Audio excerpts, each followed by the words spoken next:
Could there be hope for Microsoft yet? I don't know, but maybe things are kind of trending that way with this bit of good news. Now, people like to think that I'm negative or try to be negative for the sake of being negative, which is not the case in the least. I love Xbox. I want Xbox to stick around for the long haul, which is why you don't see me cap and lie and go, oh man, it's fine that they, are putting games everywhere. What a great idea. Like, I'll never be that guy. So if you are looking for that guy, I'm sure there's plenty of YouTubers that will, allow you to like and watch their videos and they'll sit there and go, oh, what a great idea to put their games everywhere, etc., etc. Like, I'm never, ever going to be that guy. So yeah, definitely not. I speak my mind, and I will continue to do so, whether it costs me views, whether it costs me subscribers. It does not matter. Now, this is good news. This should have been the case from the beginning. I'm not going to get too much into that, but here we go. Starfield, the game that people love to hate. I love this game. I thought it was fantastic. Their next update includes a 60 FPS mode for Xbox Series X. Wow. I mean, imagine if that game had launched with that on the Xbox Series X. How much different things would have been. How different people would have looked at that game. Xbox Series X literally gets rung through the ringer, and that's Microsoft's fault, by the way. I'm just going to say that is 100% Microsoft's fault. They're the ones that do that. They're the ones that sort of make people hate the Xbox because they continually do stuff like that. Like, listen, Redfall, was it a great game? No. It should have been a 70-something rated game, but it should have been 60 frames right from the get-go, right? And it should have been better. That big update that they added, that should have been how it was right from the start, with 60 frames, all that kind of stuff. It would have made the game, 75 or so. And that would have been fine, not great, but it definitely would have been the laughing stock that it was. Now, I think Starfield was a legitimately great game, wasn't without its issues, but this update, which is going to come out May 15th, includes detailed surface maps, which was something everybody complained about. You never knew where anything was. That's something that fans have requested since the release of the game. These maps show every piece of geometry in an area, including remote locations, rather than just large cities. So players can now see markers for important locations for cities and shops, mission locations, and more. And extreme difficulty has also been introduced, which is now the game's highest difficulty settings.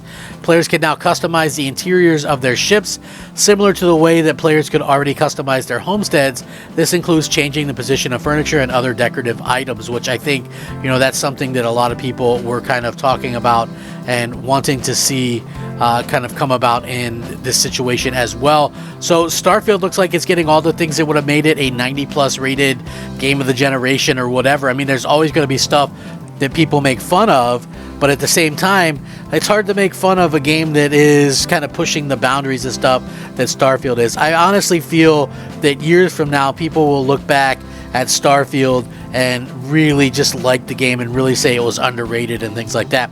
So here's the big one, in my opinion, that should have been like this in the first place. The update's going to change the game's performance mode on Series X. The performance mode will now target 60 frames per second, and for users with VRR display, a 40 FPS option will be available. So according to them, now you can choose between 30, 40, or 60, or an uncapped frame rate on VRR displays. If you do not have a VRR display running 120 Hz, you'll still be able to select from 30 or 60. Screen tearing may occur at times when selecting 60 on non-VRR display. To me, if you're gaming now, we're year 4 into this generation, you should have a TV that has VRR. It makes a hell of a lot of difference. So you can prioritize between visuals and performance while trying to maintain the frame rate target. If you're choosing a frame rate target of 60 or above, we recommend changing this to performance. Prioritizing visuals keeps the highest resolution while maintaining full detail for special effects and lighting and things like that. So they're going all out with this again. Imagine the discourse if they didn't make this happen, right? Like, to me, the follies don't stop for Microsoft sometimes. And I'm seriously not trying to sound too negative with this, because this is really, really good news. It's good news. So, and I like the fact that it's happening, but you make it kind of questions, did they indeed rush the game to meet, some kind of executive thing. You know what I mean? Like you had, like they hadn't launched anything. 2022 was such a terrible year, and if they didn't get Starfield out, guess what? It looks like the only games that Xbox fans are going to get is Redfall and Forza Motorsport, and of course we got Hi-Fi Rush, but now we know that's not exclusive. And I mean, who knows how long Starfield will be exclusive, to be honest with you. But, you know, again, this is on Microsoft, so you can now prioritize between that.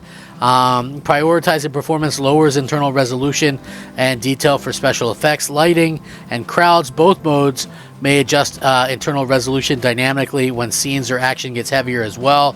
When switching between modes, you will see the lighting can briefly as the system catches up to the new mode. At the end of the update video, which I'm going to link so you can check it out, of course, in the description, it's also confirmed that Bethesda's working on the game's first land vehicle. So again, the things that I would have complained the most about would have been no freaking maps in the cities. Like, I got lost, you're trying to find a place to get med packs or whatever. You know, it sucked. I mean, eventually you kind of get it down, but you still got confused sometimes. And, you know, obviously not having vehicles, that was a deterrent and something that was bad. And then the frame rate thing, like, that was, like, not great.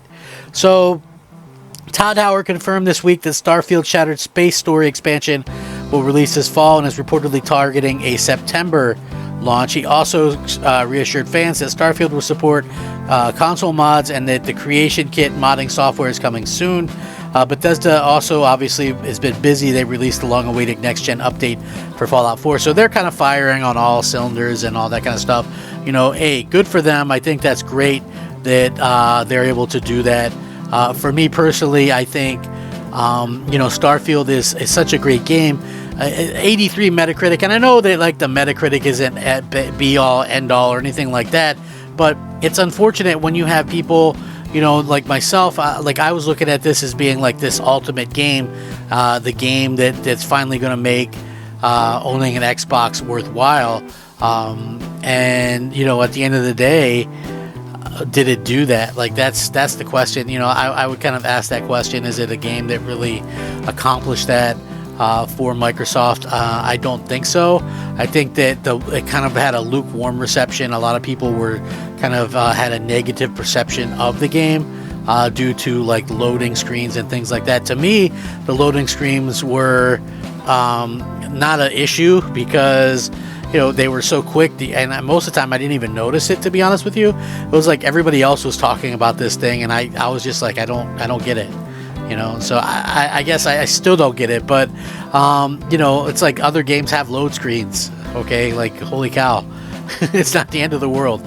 You know, but at the end of the day, Starfield, if they would have launched with all this stuff, including, you know, the land vehicles and all that stuff, like, why couldn't have this game been a 90+ rated game?